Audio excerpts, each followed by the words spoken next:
Trigonometry equation chapter के कुछ important concept जो आप याद रख सकते हैं ताकि आपकी क्वेश्चन जल्दी से सॉल्व हो सके। तो उसमें पहला आता है sine x equal to zero. Sine x equal to zero अगर आपकी सोल्यूशन आ रही है, किसी क्वाड्रेटिक को सॉल्व करके ये आ गया तो आपको सीख देगा सीधा x equals to N pi लिख देना है, x equals to N pi. फिर दूसरा आपको याद रखने का है sine x equals to one. इसका जनरल सॉल्यूशन रहता है एक्स, इसको जनरल सॉल्यूशन कहते हैं 4n plus one pi by two. तीसरा साइन एक्स जीरो हो गया, x equal to N pi, one हो गया 4n plus one pi by two, x equals to minus one. इसका हो सकता है x equals to 4n minus one pi by two. इसका ये हो गया जनरल सॉल्यूशन, आपको याद रखनी है। इसी तरह कॉस के होते हैं, कॉस का पहला cos x equal to zero. अब कॉस इक्वल टू जीरो है तो एन पाई पर कॉस एक्स जीरो नहीं होता, इसके लिए आपको खास ध्यान रखना है X equal to 2n plus one pi by two. फिर दूसरा case cos x equals to one, इसके लिए X equals to 2n pi, मतलब even multiples of pi. Even multiples of pi पर कॉस एक्स वन होता है और natural multiples of pi पर, नेचुरल मतलब माइनस भी हो सकते हैं, इंटीजर्स मल्टीपल ऑफ पाई पर साइन एक्स जीरो होता है, याद रखने का। फिर थर्ड कंडीशन है cos x equals to minus one, इसके लिए एक्स की वैल्यू होती है 2n plus one pi, 2n plus one pi. याद रख सकते हैं आप साइन, ये तो दो याद रखने का, साइन एक्स का फर्स्ट वन और कॉस एक्स का सेकेंड वन।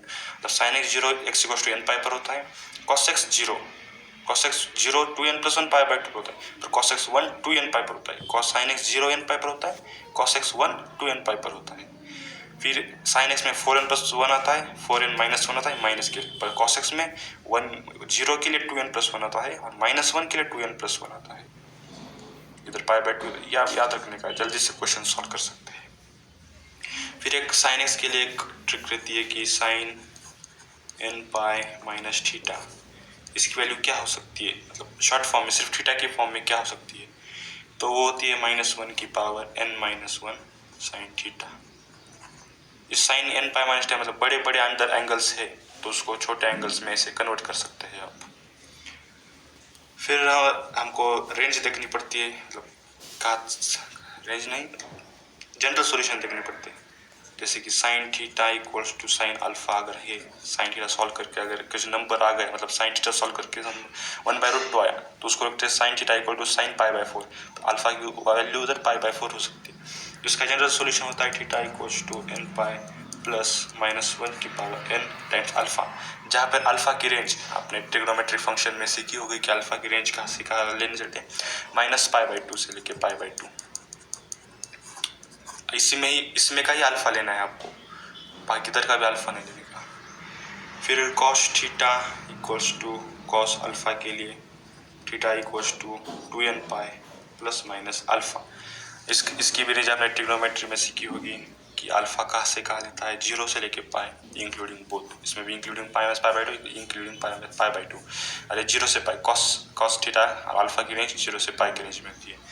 उस तरह आप टैन थीटा के लिए भी याद रख सकते हैं कि tan theta equals to tan alpha अगर आ रहा है तो थीटा की value n pi plus alpha, सीधी साधी n पाई प्लस अल्फा। इसकी भी रेंज अल्फा की साइन की जैसा ही टैन थीटा की रेंज होती है, पर सिर्फ अल्फा में इधर minus pi by to include नहीं होता, माइनस पाई बाई टू और पाई बाई टू को एक्सक्लूड करके अंदर की सब वैल्यू रहती है अल्फा की रेंज।